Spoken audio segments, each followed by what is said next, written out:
Well, who doesn't love coffee? Set myself a little challenge here with this one. We carved out this spoon the other night, and I'm going to have a go at putting the coffee bean that you've just seen flash up on the screen in that handle. I mean, it's a coffee scoop after all, so it's got to have a coffee bean in it. The wood type here is birch burr. So I've gone around the outside of the coffee bean here with a small chip carving, the mini chip carving flex cut knife, cut down nice and deep. And then I'm using this little gouge here to reveal the coffee bean. Sounds very dramatic when I talk about this coffee bean, I don't know why. Reveal the coffee bean. I did an Instagram post on this one as well. And it started off with, let's make this coffee bean into a coffee bean. Little things. Anyway, so slowly, just bringing this right the way down to make this coffee bean pop out.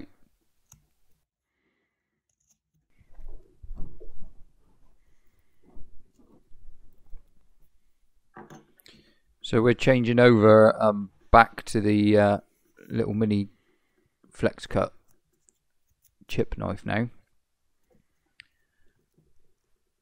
Just trying to tidy up that edge in there.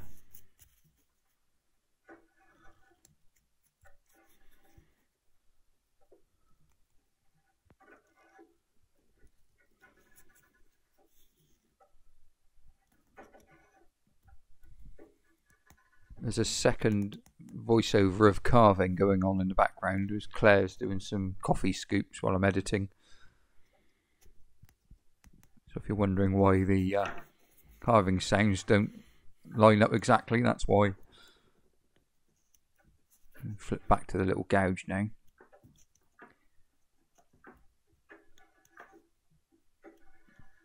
These little gouges are really good.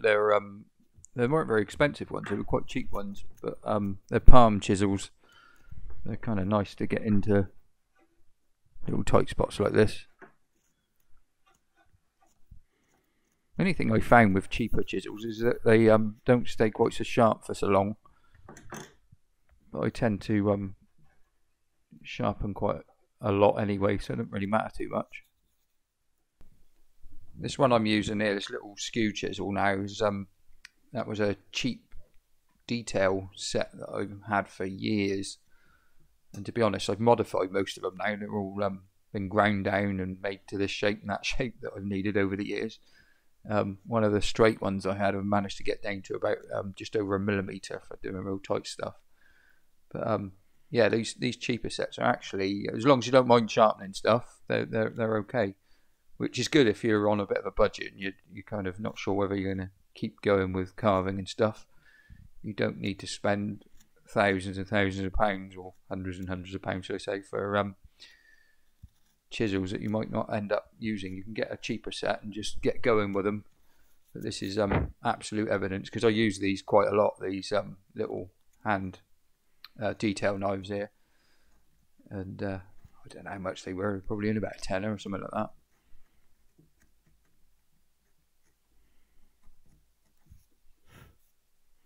But they do the job.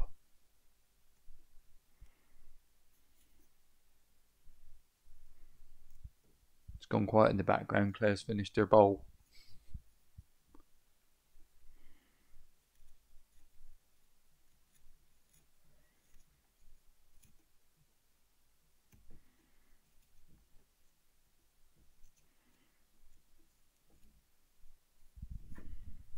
So I'm just rounding this over now, so I'm just, if you remember back to the picture, I'll flash it up on the screen now. The shoulders of the actual bean kind of go over. So this is what we're trying to recreate now. If find the skew chisel is really good for this sort of thing, just rounding over.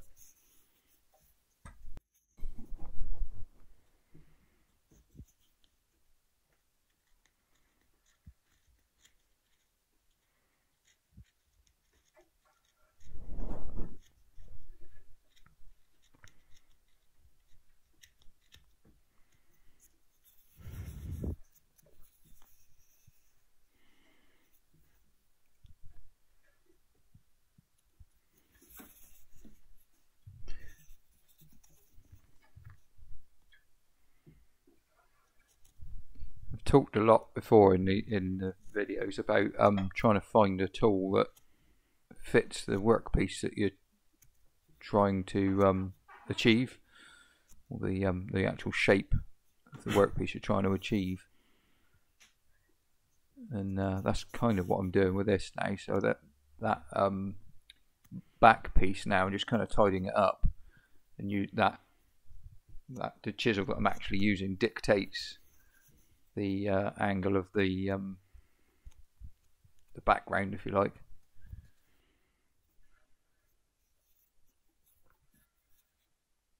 One of the problems I've struggled with this one is actually trying to hold it. It's so small.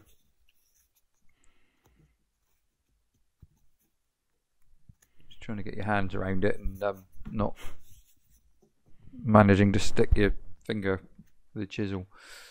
So I'm using the gouge here now to round that edge over and make a nice finish on it.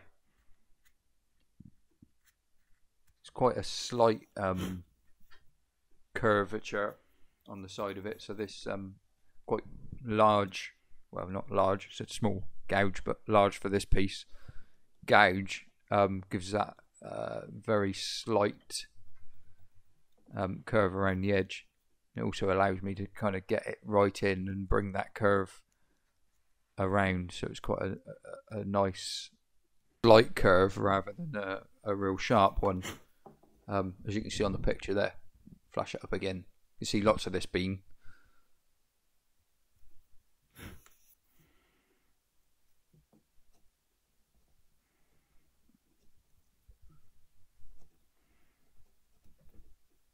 A quick mention on the recording here as well.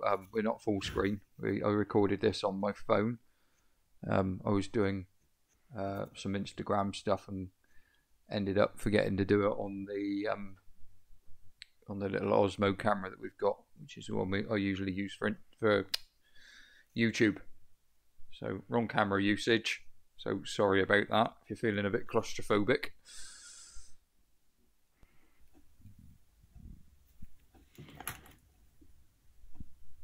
Right, let's turn this coffee bean into a coffee bean. There's the famous quote from Instagram. So I'm starting to draw in now the centre, I don't know what you'd call it, split, crack. Yeah, the bit that goes down the middle. You can see the bean in the background there. Get it up on my iPad.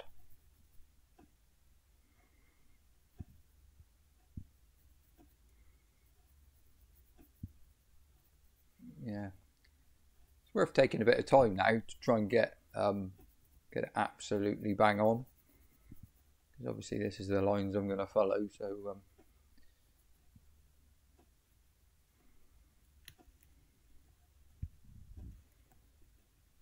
yeah.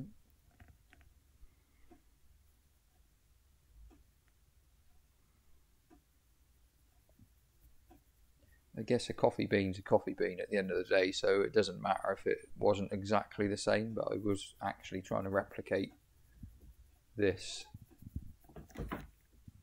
which is a nice thing to do sometimes.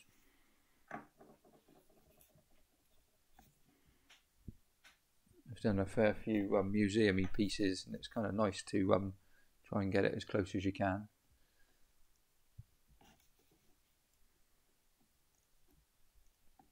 This is the mini chip knife again.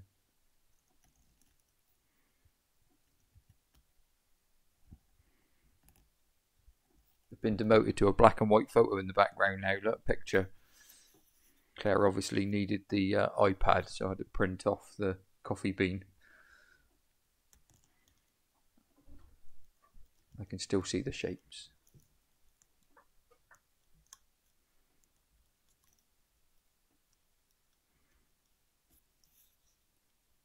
This is pretty much a V-cut going down either side of this central structure.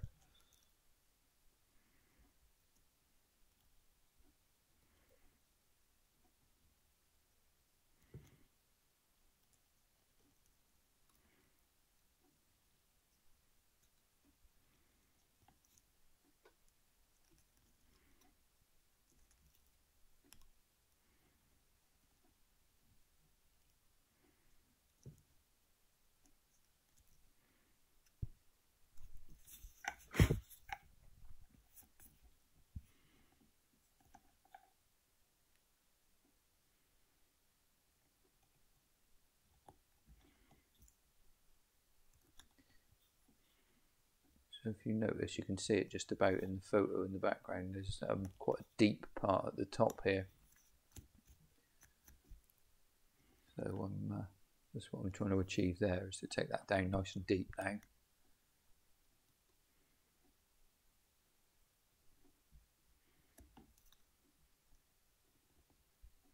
It kind of casts quite a deep shadow, so that's what I was trying to recreate.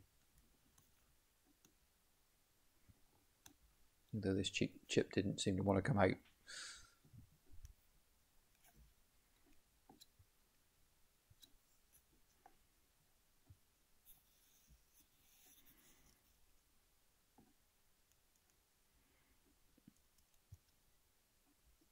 It's the same with most things that you do like this, that I didn't really know what a coffee bean looked like before. You kind of look at it and you don't really look at it, you know what I mean? I've done a star anise before, and little pendant, and it was an actual size star anise. And you really do study things incredibly well when you're trying to recreate them. I guess you get the same when you draw them as well, but yeah, you kind of you never look at a coffee bean or a star anise quite the same again.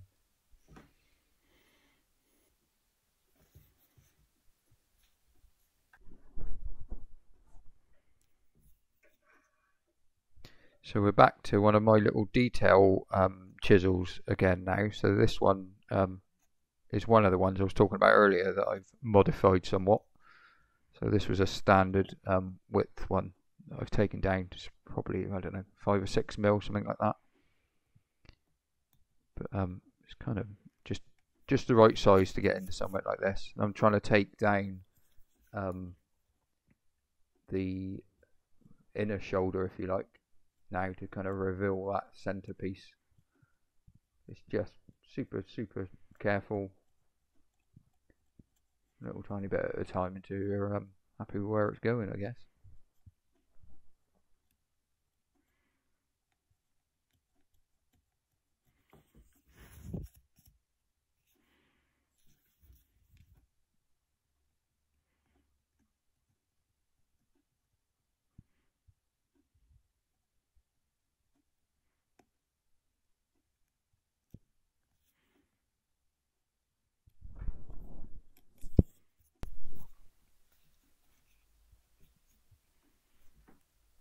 So what I'm just about to draw in here with my very sparkly pencil is there's 2 little cracks on this coffee bean, or 3 actually, but there's 2 shown here with the arrows that go across ways.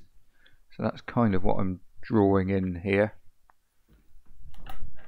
And then I'm using my little modified dentist tool just to open up these cracks, and it was just a matter of being really careful not to open them up too much. So it was just to make them look like a small split.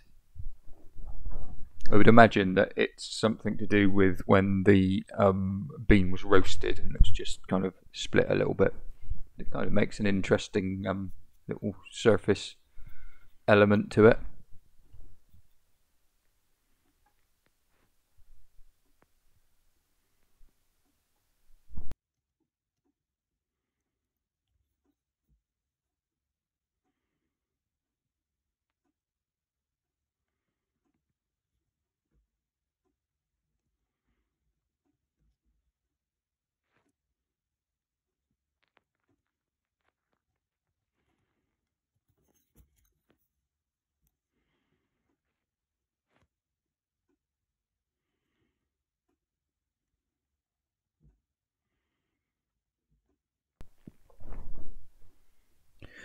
So what we're moving on to now is right at the bottom of the bean there was a quite an indent here, so I was just opening that up now with the tiny little dentist chisel, we'll call it.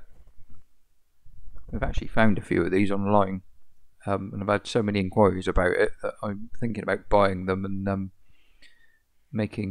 grinding some down and making some chisels, as they seem quite difficult to get a hold of, stuff this small. Let me know if you are interested, and I'll get them and make a few.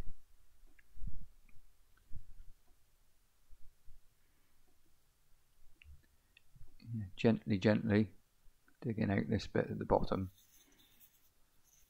It was really just opening it up to replicate what I was seeing on the photograph.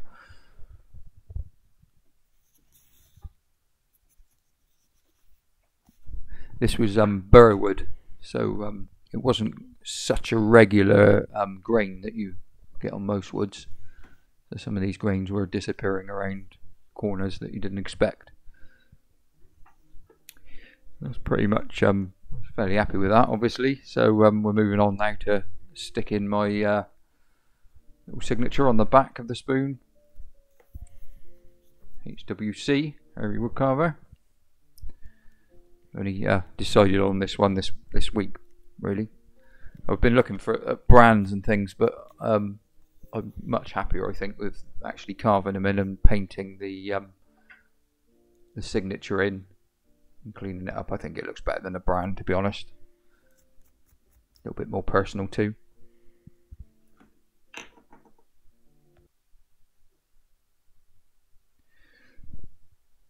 So that's the coffee bean pretty much finished there. Hopefully you'll agree that it looks like a coffee bean. There it is, sat in its little stand. I'm making these little stands for our coffee scoops now as well, just so you can display them. Well, if you've made it to the end, thank you again. Thanks very much for watching. If you're not already subscribed, please consider subscribing. We're trying to do a video every Sunday and Wednesday now. So and there'll be plenty of shorts coming up as well. So yeah, thanks again for watching, and I'll see you next time.